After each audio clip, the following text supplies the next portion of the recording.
It was one of those days when the cold seeped into your bones and no amount of caffeine could fix the weight pressing on your chest. The cafe was packed, the air filled with the clatter of cups and low murmurs of voices trying to escape their troubles for a moment. Amelia sat alone at a two-seater table tucked by the fogged window, nursing the cheapest coffee on the menu, just something warm to make her feel less invisible. Her coat was thin, secondhand. Her job interview had ended an hour ago, and she didn't think it had gone well. 1,000 thoughts chased each other through her mind, but her eyes kept drifting toward the door. That's when he walked in. He looked tired, not worn down by life, but by something more personal. Dressed in simple jeans and a navy jacket, the man looked like he hadn't slept properly in weeks. And beside him, clinging to his hand, was a little boy. No more than 5. His cheeks were red from the cold, his eyes wide with quiet curiosity. They both scanned the room, searching for a seat. Amelia watched the man's shoulders drop when he realized the cafe was full. The little boy tugged his hand. The man bent down and whispered something, and the boy nodded but looked disappointed. Maybe they would leave. Maybe they would have, if Amelia hadn't done something small that would change everything. You can sit here, she said, lifting her eyes and motioning to the empty chair across from her. He looked startled. Are you sure? She nodded with a soft smile. It's a free country, and it's just coffee. He paused, just a moment too long, but then nodded. Thank you. The little boy smiled shyly and climbed into the chair beside his father. Amelia noticed how the man positioned himself so the child would be shielded from the cold air that crept in every time the door opened.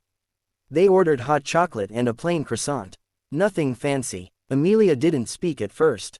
She just sipped her coffee and tried not to eavesdrop, but it was impossible not to hear the warmth in the man's voice when he spoke to his son. He called him Leo, and the little boy called him Daddy, with such softness that Amelia felt something tug at her chest. You're kind, the man said after a few minutes. Most people don't make space. Amelia laughed quietly. I'm not most people, and anyway, kindness is free. He smiled. I'm Mason. This is Leo. Amelia. They shook hands briefly, and for a moment, just a second, Amelia felt like someone had actually seen her. Not the failed interview. Not the discount coffee. Her. Leo offered her a piece of his croissant. She declined at first, but he insisted with a giggle. And so, sitting in a busy cafe with a child's laughter and a stranger's kind eyes, Amelia forgot for a while about all the things she didn't have. They didn't talk about much. But something unspoken passed between them. A kind of gentle understanding that went deeper than words. After half an hour, Mason stood up. Thank you again, Amelia. Really, you didn't have to. She shrugged. I'm just glad you found a seat. He nodded. But then he paused. Listen, do you come here often? Amelia chuckled. Only when I can afford the cheapest coffee in the city. Mason smiled, then reached into his pocket and pulled out a small card. If you ever need a new cafe recommendation, or just want to talk. He handed it to her. She took it, confused, and looked at it as he left with Leo. Her eyes widened. No company name, just his name, Mason Hart. And an email address, but there was something about that name. Something familiar. She opened her phone and typed it in. Her coffee nearly spilled when the results popped up. Mason Hart was the founder and CEO of Hart Tech, a millionaire entrepreneur, and a single father whose story had gone viral a few years ago when he adopted Leo after his sister passed away. And she had just shared a table with him. Talked to him like he was anyone. And he'd thanked her. She stared at the door he'd walked out of. Her heart raced. Had her life just changed? Little did she know, this was just the beginning. Right finger stay with us for chapter 2, where Mason doesn't just come back, but offers her something that could change her future, and her heart, forever. 2 days passed. 2 long days where Amelia couldn't shake the feeling that something had shifted in her world, but she wasn't sure in which direction. The business card lay on her tiny kitchen table, untouched except for the times she picked it up just to be sure it was real. Mason Hart. It still seemed impossible. That man in the cafe, the man with the kind eyes and the sleepy little boy, was a millionaire. The Mason Hart who built one of the fastest growing tech companies in the country, raised a child alone, and still somehow looked at her like she mattered. Her apartment was cold, the heater barely working, and there was no call back yet from the job interview she thought had gone poorly. Her savings were dangerously low, but all she could think about was his smile, and the odd way he hesitated when he left, like he had wanted to say more. On the third morning, A knock on her apartment door startled her. She wasn't expecting anyone. When she opened it, a man in a clean gray jacket stood with a clipboard. "Amelia Brooks?" he asked. She nodded cautiously. "Delivery for you." She blinked. "I didn't order anything." "Compliments of Mr. Mason Hart," he said, and before she could respond, he handed over a simple cream-colored envelope and stepped away. She closed the door slowly, heart pounding as she opened the letter. Inside was a short note in careful, handwritten script. "Amelia, I hope this doesn't alarm you.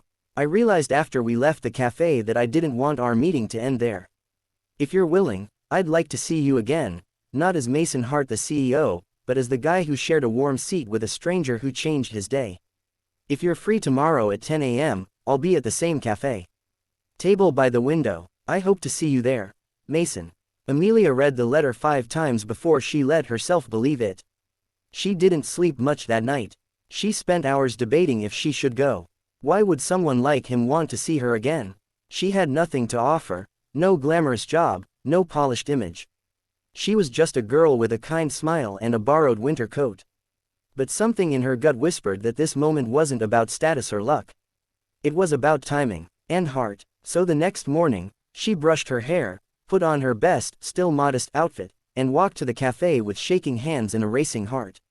He was there. Same table, same warmth in his eyes. And this time, Leo was with a nanny at another table, coloring quietly but keeping a watchful eye on his dad. Mason stood up when she walked in. "You came," he said softly. She nodded. "I almost didn't. But you did," he replied with a smile. "That counts more than you know." They sat, and the conversation unfolded like an old song that had been waiting to be sung. He asked about her life, her dreams, her fears, how she ended up in the city. She told him the truth. Lost her parents young, raised by a hardworking aunt, moved to the city to chase stability, not glamour. Studied hard, worked part-time jobs, always stayed kind, even when the world wasn't. Mason listened, really listened, not with the distracted patience of someone who's pretending, but with genuine interest, like every word she spoke added something to his world. Then, when she turned the question back on him, she expected the polished PR version, but he surprised her again. "I was supposed to be someone else," he said quietly, hands wrapped around his cup. "My company was just a garage dream once. I had a sister, her name was Natalie. She raised Leo until she passed unexpectedly. That day I lost her, I became a single father. That little boy gave me a reason to slow down, to care, to be more than a number in Forbes. But even with all this," he gestured vaguely, "some days I feel lonelier than I can admit." Amelia's heart tightened. There was something achingly human in his confession, a rawness that made her forget titles and bank balances. "You're not alone," she whispered. "Not if you don't want to be." The cafe faded around them. For weeks after, they kept meeting. First at that cafe, then in the park with Leo. Then longer talks, shared laughs, accidental touches, and stolen glances that left her cheeks flushed. Mason never rushed her. He didn't flaunt wealth or try to impress. He just showed up. And for a man who could afford the world, showing up was the greatest thing of all. One snowy evening, after they watched Leo build a crooked snowman in the city park, Mason turned to her. "You've changed something in me," he said. "You remind me of who I wanted to be before all the noise." Amelia smiled. "And you remind me that good men exist. Ones who keep their promises. Ones who make tired girls believe in kindness again." Weeks turned into 2 months. Mason offered to help her financially, but Amelia gently declined. She wanted to stand on her own. Instead, he made a call, one she didn't know about, and the very next week, she received a callback from a well-respected nonprofit agency. The same one where she had once dreamed of working. They offered her a job. She cried when she got home. Not just because it was the break she needed, but because she knew who had opened the door quietly behind the scenes. One late night, as Leo slept in the car and the city lights shimmered on wet streets, Mason parked outside her apartment. He looked at her like he had the first day, but this time, there was more in his gaze. Hope, care, maybe even love. "Amelia," he said slowly, "I don't know what the future looks like. But I know that every day with you in it feels like something worth waking up for. Leo adores you. I do too. I don't want just a table in a cafe. I want a seat beside you for life. If you'll have me." Tears welled up in her eyes. I was just trying to be kind that day, she whispered. I didn't know I was opening the door to my whole future. He leaned forward and kissed her, softly, like a promise. And she kissed him back, fully, finally, fearlessly. They didn't rush marriage. They didn't move into mansions. But love bloomed gently, honestly, in every small gesture. Leo began calling her Millie, affectionately. The three of them became something beautiful. Something earned. Something real. And every now and then, she would sit by that cafe window, remembering the moment everything changed. One chair, one choice, one life rewritten. Clapperboard, if you've made it this far, don't forget to like this video and subscribe to the channel. Because sometimes the smallest act of kindness, like sharing your table, can lead to the love of your life. You never know who that tired stranger is, until you open your heart. Sparkling heart.